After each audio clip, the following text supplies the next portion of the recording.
जय श्री राम पिला माने आज आम E5 पाठर सेशन 9 रे जो फॉलोअप लेसन अच्छी स्ट्रेंथ टॉक अर्थात अद्भुत कथोपकथनर कॉम्प्रिहेंशन क्वेश्चन गुड़िक करवा।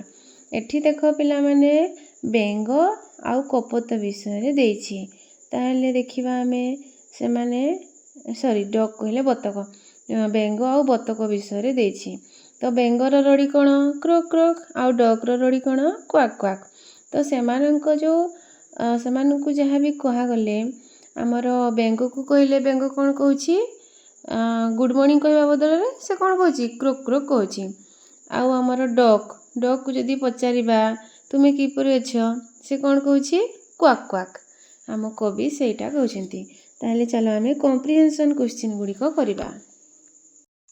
Number 1 who are there in the poem. कवितारे केउ माने अछंती पिला माने कवितारे बेंग अछि आउ कवितारे के अछि हमर बतक अछि आउ हम कवि अछंती। ताले आंसर कोन हे जिवो there are a frog a duck and a poet in this poem.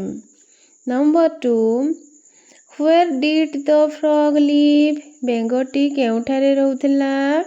The frog lived under a log. बेंगटी गोटिए छोटो बेंगटी कोठी रहउथिला? गोटिए काठ गंडी तले रहउथिला। Number 3 What was the frog like? बेंगटी किपरि थिला? The frog was little and green. बेंगटी छोटो थिला आउ सबुज रंगर थिला। Number 4 What did he speak every time? से सब बेले कौन कहउथिला? Instead of saying good morning से सुप्रभात कहिबा परिवर्ते every time he only said croak croak से सब बेले क्रोक क्रोक बोली से केवल क्रोक क्रोक बोली कहउथिला। गुड मॉर्निंग कहबा परिवर्ते केवल क्रोक क्रोक कहउथिला। Number 5 Where did the duck live? बतक केउठारे रहउथिला? The duck lived by the water side. बतकटी केउठी रहउथिला? बतकटी गोटिए पानी पाखरे से गोटे पानी पाखरे रहउथिला। ठीक अछि। Number 6 What did the dog say when he asked him how do you do? आमे जेतेबेले पचारिलु तुमे किपरि अछ बतकटी कौन कहिला? When we asked the dog आमे जेतेबेले बतक को पचारिलु how do you do तुमे किपरि अछ he only said quack quack से केवल क्वाक क्वाक कहउथिला। नेक्स्ट क्वेश्चन देखो read the poem and fill in the blanks in the table. कविताटी को पढ़ आ सारणी रे शून्य स्थान गुड़ी को पूरण कर बोली देछि। ताले देखो एठी हमर गोटे लंबा कविता अछि केउ पशु केउठारे रहे बा केउ जीव केउठारे रहे प्रत्येक जीवर वासस्थान गुड़ी को एठारे दे देछि। ताले आमे चलो एठारे फिल अप करिबा।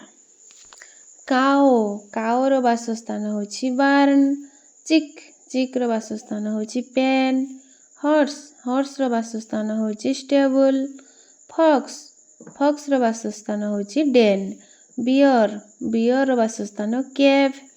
फिश रो वासस्थान बाउल। रैबिट रो वासस्थान ब्यूरो। वी माउस रो वासस्थान होल। बी रो वासस्थान हाइव। बार्ड रो वासस्थान नेस्ट। स्पाइडर वासस्थान वेब। एठारे देखो आम कविता को आमे देखिकी एठारे लिखिबा नहले फिश रो वासस्थान कोन बाउल की फिश रो वासस्थान वाटर भी परबो किंतु कविता रे बाउल देछि सेति आमे बाउल लिखिबा। आम कविता जहा कहिछि आमे ताहा ए ब्लैंक रे आमे फिल अप करबा। ताले पिला माने वीडियो को लाइक करिवो शेयर करिवो सब्सक्राइब करिवो। जय श्री राम।